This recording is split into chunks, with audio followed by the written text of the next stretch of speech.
বিসমিল্লাহির রহমানির রহিম। আসসালামু আলাইকুম ভিউয়ার্স, আশা করছি যে যেখানে আছেন ভালো আছেন, সুস্থ আছেন। Welcome to my channel chef Sharmin. প্রচণ্ড গরম, সবাই গরমে অসুস্থ হয়ে যাচ্ছে। তো এই সময়ে চেষ্টা করা উচিত বেশি বেশি ফল, ফ্রুটস, পানীয় জাতীয় খাবার খাওয়া।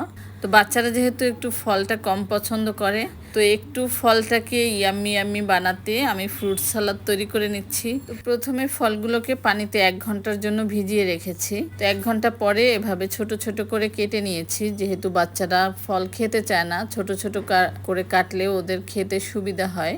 তো সবগুলো ফল এভাবে ছোট করে কেটে নিয়েছি। আপনারা আপনাদের পছন্দ অনুযায়ী ফলটা ছোট বড় যেভাবে কাটতে চান সেভাবে কেটে নেবেন।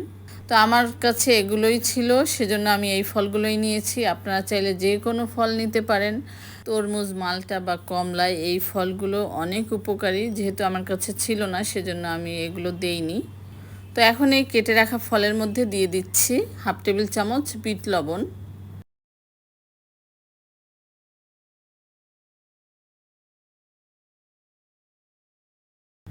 দিয়ে দিচ্ছি চিলি ফ্লেক্স 1 টেবিল চামচ পরিমাণ। আপনারা যে যেভাবে ঝালটা খেতে পছন্দ করেন সেভাবে দিয়ে নেবেন। আবার ঝাল খেতে না চাইলে স্কিপও করতে পারেন, আবার চাইলে গোলমরিচ গুঁড়াটাও ইউজ করতে পারেন। যারা ইউটিউব থেকে দেখছেন তারা অবশ্যই চ্যানেলটিকে সাবস্ক্রাইব করে পাশে যে বেল বাটন আছে সেটিকে ক্লিক করে রাখবেন, তাহলে আমার নতুন নতুন ভিডিও পেয়ে যাবেন সবার আগে। এবং দিয়ে দিচ্ছি মধু 1 টেবিল চামচ পরিমাণ। মধুর পরিবর্তে চিনিটাও ইউজ করা যাবে। আল্লাহর অশেষ রহমত, আমরা ভালো আছি, সুস্থ আছি। তো শুকরিয়া স্বরূপ আমরা যেন অবশ্যই আল্লাহর ইবাদত করি শত ব্যস্ততার মাঝেও। এবং দিয়ে দিচ্ছি 1 টেবিল চামচ লেবুর রস।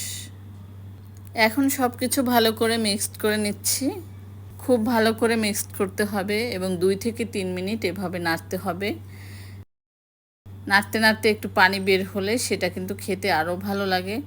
তো এইভাবে মেখে যদি নর্মাল ফ্রিজে রাখা যায় তাহলে কিন্তু ঠান্ডা ঠান্ডা খেতে দারুণ মজার হয়।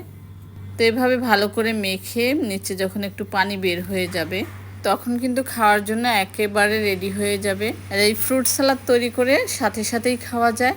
তারপরেও যদি আপনারা এভাবে তৈরি করে 1 ঘন্টার জন্য রেস্টে রেখে দেন সেটা কিন্তু খেতে আরও মজার হবে। তো টক ঝাল মিষ্টি সব মিলিয়ে কিন্তু অসাধারণ এই ফ্রুট সালাদ।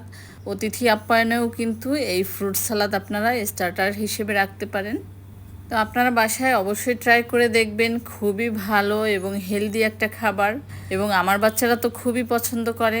তো বাচ্চাদের হেলদি খাবার খাওয়ানোর জন্য আমরা কত চেষ্টা করি, অথচ আমরা কিন্তু ছোটোবেলায় খুব মজা করে সব খাবারগুলো খেয়ে নিতাম। যাই হোক, এতক্ষণ ভিডিওটি দেখার জন্য অসংখ্য অসংখ্য ধন্যবাদ। সকলে ভালো থাকবেন, সুস্থ থাকবেন। আবারও দেখা হবে নতুন কোনো ভিডিও নিয়ে। আর সকলকে ধন্যবাদ জানাচ্ছি আমাকে সাপোর্ট করার জন্য। আল্লাহ হাফেজ।